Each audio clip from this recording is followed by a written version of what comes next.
Krishna updates ఇస్తారు. అయిన తర్వాత నేను డిబేట్లోకి వెళ్తాను. Krishna, good evening.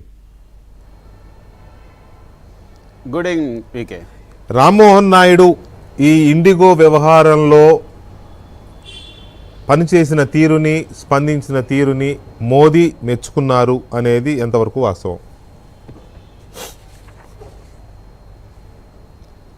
కొద్దిసేపటి క్రితం మనకు విశ్వసనీయ వర్గాల నుంచి అందుతున్నటువంటి సమాచారం. ఈరోజు ఇటు లోక్సభలో అయితే వందే మాతరం పైన చర్చ జరుగుతుంది. మరోపక్క రాజ్యసభలో ఈరోజు మొదటి క్వశ్చన్ అవర్లో ఈ ఇండిగో వ్యవహారానికి సంబంధించి సభ్యులు ఖచ్చితంగా క్వశ్చన్స్ లేవదీస్తారు అంటూ ఆయన ప్రిపేర్ అయ్యి వచ్చారు.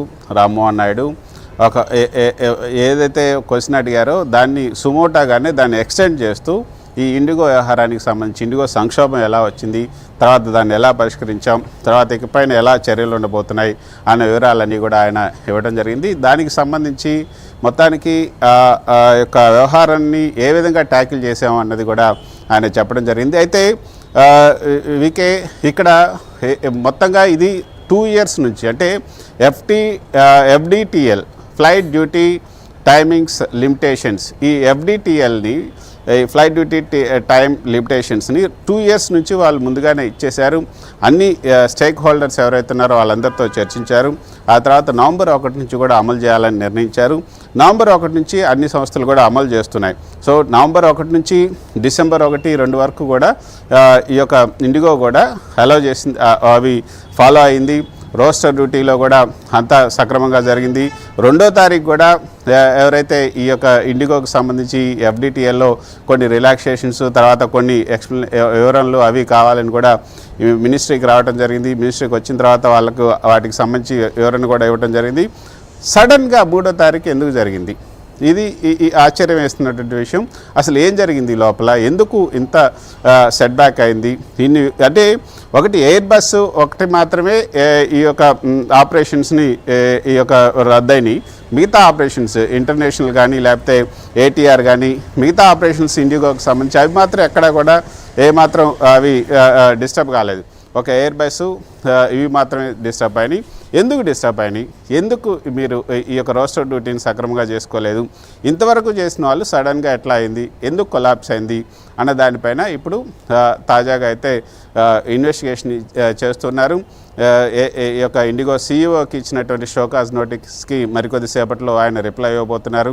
మొదట నిన్న ఇవ్వాల్సింది, కానీ 24 hours టైం అడిగారు కాబట్టి ఈరోజు 6-7 గల్లా ఇవ్వాల్సింది. ఆయన ఇచ్చినటువంటి షోకాజ్ నోటీస్లో ఆ వివరణ చూసిన తర్వాత ఖచ్చితంగా చర్యలు తీసుకుంటాం. కానీ ప్రాథమికంగా మనకు అందుతున్నటువంటి సమాచారం ఏంటంటే ఈ సంఘటన జరిగిన రోజు, ఈ మొత్తం క్రాష్ అయిన రోజు ఇండిగోకి సంబంధించినటువంటి టాప్ మేనేజ్మెంట్ ఎవరైతే ఉన్నారో CEO కానీ లేకపోతే MD కానీ లేకపోతే ఇతర HR డిపార్ట్మెంట్లో ఉన్న వాళ్ళు కానీ మిగతా విభాగాల్లో ఉన్న వాళ్ళు కానీ టాప్ మేనేజ్మెంట్లో ఉన్న వాళ్ళు అందరూ సెలవుల్లో ఉన్నారు.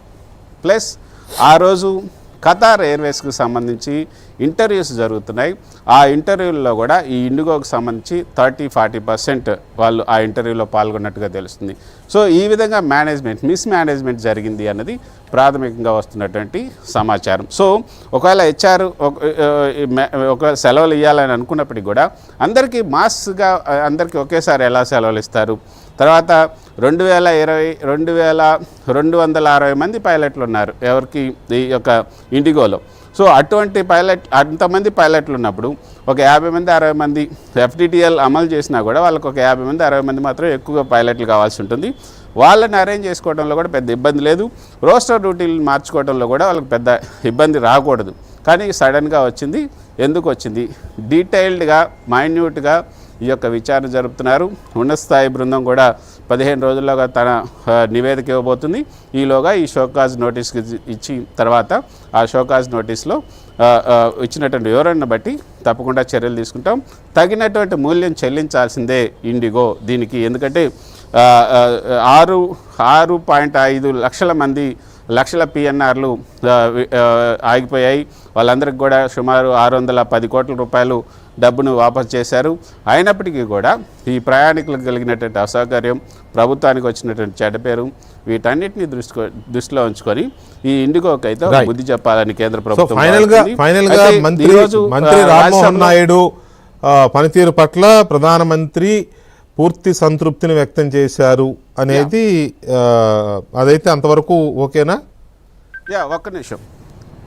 ఒక్క నిమిషం వికే. అదే ఇప్పుడు ఈరోజు రాజ్యసభలో ఇచ్చినటువంటి సమాధానం తర్వాత ప్రధాని మోదీ అదేవిధంగా అమిత్ షా కూడా మాట్లాడారు. ఈ రోజే కాదు, నిన్న మొన్న కూడా పిఎంఓ అదేవిధంగా ప్రధాని మోదీ వీళ్ళందరూ కూడా ఈ జరిగినటువంటి విషయం ఏంటి, ఎందుకు వచ్చింది, తర్వాత దాన్ని ఎట్లా ట్యాకిల్ చేస్తున్నారు, తర్వాత సీనియర్ ఐఏఎస్ అధికారులు, సీనియర్ పిఎంఓకి సంబంధించిన ఆఫీసర్స్ వీళ్ళందరూ కూడా దీని మీద అందరూ దీని మీదనే ఉండి వాళ్ళందరూ కూడా సమస్యను సామరస్యంగా పరిష్కారం చేసుకోవడానికి ప్రయత్నం చేస్తున్నారు. అంతేకాకుండా పిఎంఓకి అమిత్ షాకి ఎప్పటికప్పుడు రామ్మోహన్ కూడా నివేదికలు అందజేస్తున్నారు అవర్లీ బేసిస్లో.